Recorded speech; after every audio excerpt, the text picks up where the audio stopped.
మీ దగ్గర ఒక 10,000 ఉన్నాయి. కూరగాయల వ్యాపారం స్టార్ట్ జేయాలి అని జెప్పేసి అనుకుంటున్నారు. కానీ ఆ 10,000తోని ఏం కూరగాయలు గొనాలే? టమాటా ఎక్కువ గొనాలనా? ఉల్లిపాయలు గొనాలనా? ఆలుగడ్డలు గొనాలనా?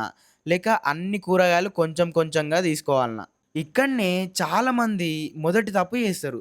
ఎందుకంటే 10,000 పెట్టుబడి పెట్టడం కంటే ఆ పైసల్ని ఎట్లా డివైడ్ జేసి సరుకు ఎట్లా గొనాలి అనేదే చాలా ముఖ్యం. ఈరోజు మనం ఒక ప్రాక్టికల్‌గా 10,000 బిజినెస్ ప్లాన్ తయారు చేద్దాం. అందరికీ నమస్కారం. నా పేరు సూరి. మీరు చూస్తుంది సూరి వ్లాగర్ యూట్యూబ్ ఛానల్. ఇది దందరా భాయ్, దందా ఇది. మన 365 ఎవర్ గ్రీన్ వీడియోస్ సిరీస్‌లో ఇది డే 3. డే 1లో కూరగాయల వ్యాపారం ఎలా మొదలుపెట్టాలో గ్రౌండ్ లెవెల్‌లో మాట్లాడుకున్నాం. డే 2లో మొదటిసారి హోల్‌సేల్ మార్కెట్‌కి వెళ్ళేవాళ్ళు ఏం చేయాలో చూసాం. ఇప్పుడు ఒకవేళ నిజంగా మన దగ్గర 10,000 ఉంటే ఆ డబ్బులతో మార్కెట్‌లో ఏం కొనాలి? ఇదే ఈరోజు మన టాపిక్. ముందుగా ఒక విషయం క్లియర్‌గా చెప్తా. మీ దగ్గర 10,000 ఉంటే మొత్తం 10,000తోని వెజిటబుల్స్ కొనడం నేను అస్సలు సజెస్ట్ చెయ్య. ఎందుకంటే మార్కెట్‌ల వెజిటబుల్స్ కొన్న తర్వాత కూడా ఎక్స్‌పెన్సెస్ ఉంటాయి. Loading charges, transport charges, unloading charges, ఇంకా చిన్న చిన్న ఖర్చులు గూడా ఉండొచ్చు. అందుకే ఎగ్జాంపుల్‌కి 10,000 బడ్జెట్ ఉంటే సుమారుగా 8,000-8,500 వరకి మనకి గావాల్సిన సరుకులు కొనుక్కొని మిగతా అమౌంట్‌ని వర్కింగ్ క్యాష్ లాగా యూజ్ జేసుకోవచ్చు. ఇది ఫిక్స్‌డ్ రూల్ గాదు. కానీ మీ business model, transport cost, selling capacity బట్టి మారుతూ ఉంటది. కానీ బిగినర్‌గా మొత్తం డబ్బుని వెజిటబుల్స్‌లో బెట్టకుండా కొంత క్యాష్ రిజర్వ్‌గా ఉంచుకోవడం సేఫర్. ఇప్పుడు సెకండ్ క్వెషన్, ఏ కూరగాయలు కొనాలి? బిగినర్‌గా ఒకే వెజిటబుల్ మీద మొత్తం పెట్టుబడి పెట్టడం కన్నా డిఫరెంట్ టైప్స్ ఆఫ్ వెజిటబుల్స్‌లో ఇన్వెస్ట్ చేయడం, డివైడ్ చేయడం చాలా బెటర్. ఎందుకంటే మార్కెట్ రేట్లు ప్రతిరోజు మారుతూనే ఉంటాయి. ఒక వెజిటబుల్ రేట్ పడిపోవచ్చు. ఇంకో వెజిటబుల్ డిమాండ్ పెరగొచ్చు. ఒక ఐటెమ్ స్లోగా అమ్ముడుపోవచ్చు. ఇంకో ఐటెమ్ ఫాస్ట్‌గా అమ్ముడుపోవచ్చు. కాబట్టి మొత్తం బిజినెస్ ఒకే వెజిటబుల్ మీద డిపెండ్ కాకుండా ఉండడం వల్ల రిస్క్ డైవర్సిఫై అవుతుంది. ఇప్పుడు మనం ఒక సింపుల్ ఎగ్జాంపుల్ చూద్దాం. మన దగ్గర 10,000 బడ్జెట్ ఉంది అని చెప్పేసి అనుకుందాం. దాంట్ల 8,500 మన సరుకుల కోసం ఉపయోగిద్దాం.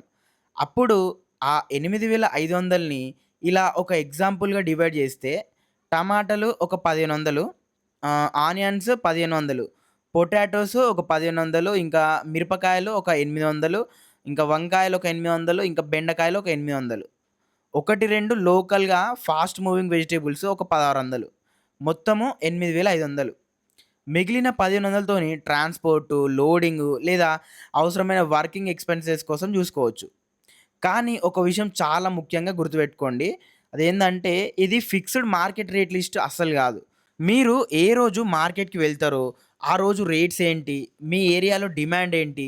మీరు ఎంత క్వాంటిటీని అమ్మగలుగుతారో దాని ప్రకారం అమౌంట్స్‌ని మార్చుకుంటూ ఉండాలి. ఇప్పుడు మనం ఎందుకు టొమాటోలకి, ఆనియన్స్‌కి, పొటాటోస్‌కి ఇలాంటి ఐటెమ్స్‌కి ఇంపార్టెన్స్ ఇచ్చినామో చూద్దాం. వీటికి సాధారణంగా రెగ్యులర్ హౌస్ హోల్డ్ డిమాండ్ ఉంటది.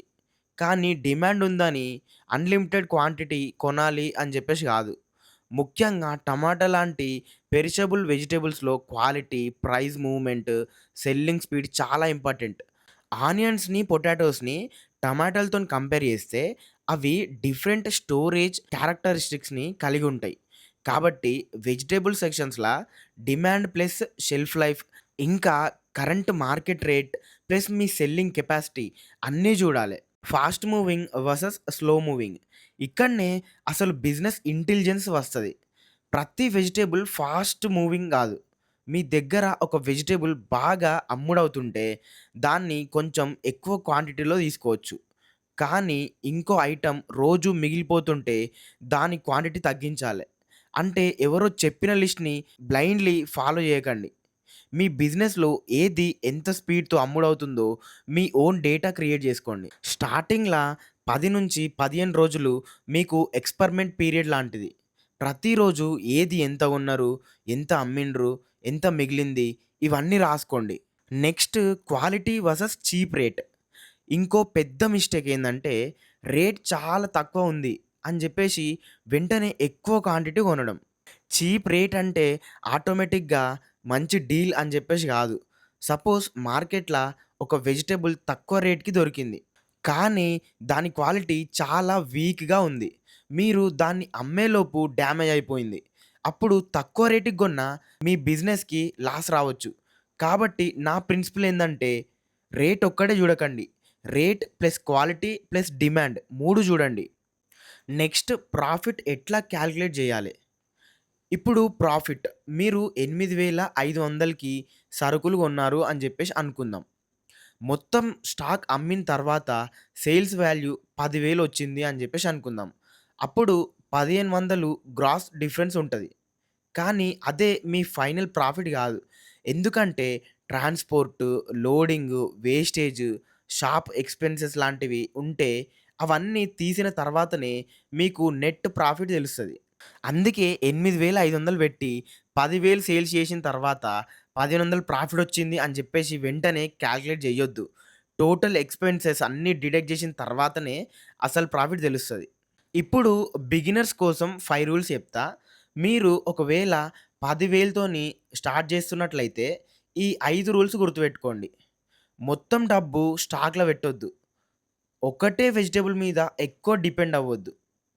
రేట్ కంటే ముందు క్వాలిటీ చూడండి. మీ సెల్లింగ్ కెపాసిటీకి తగ్గట్టే క్వాంటిటీ కొనాలె. ప్రతిరోజు బయ్యింగ్, సేల్స్, ఎక్స్‌పెన్సెస్ రాసుకోవాలె. ఈ 5 థింగ్స్ ఫాలో అయితే మీరు మీ మార్కెట్‌ని చాలా తొందరగా అర్థం చేసుకోగలుగుతారు. ఇప్పుడు రియాలిటీ చెక్. ఇక్కడ ఇంకో ఇంపార్టెంట్ విషయం జెప్పాలే. యూట్యూబ్‌లో జూసి 10,000 పెడితే రోజుకింత ప్రాఫిట్ ఒస్తుంది అని జెప్పి ఫిక్స్‌డ్‌గా అనుకోకండి. వెజిటబుల్ బిజినెస్‌ల రేట్లు మారుతూనే ఉంటాయి.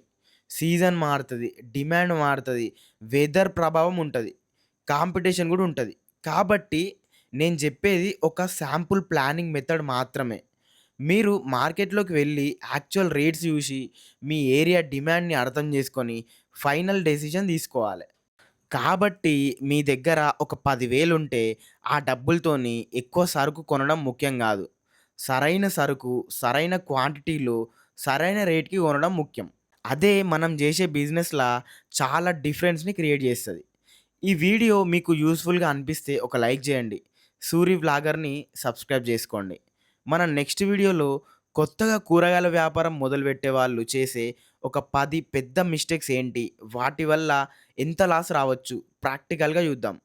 నేను మీ సూరి మళ్ళీ ఇంకో యూజ్‌ఫుల్ వీడియోతో కలుద్దాం. Thank you. అప్పటి వరకుంటా. Bye bye. జై హింద్.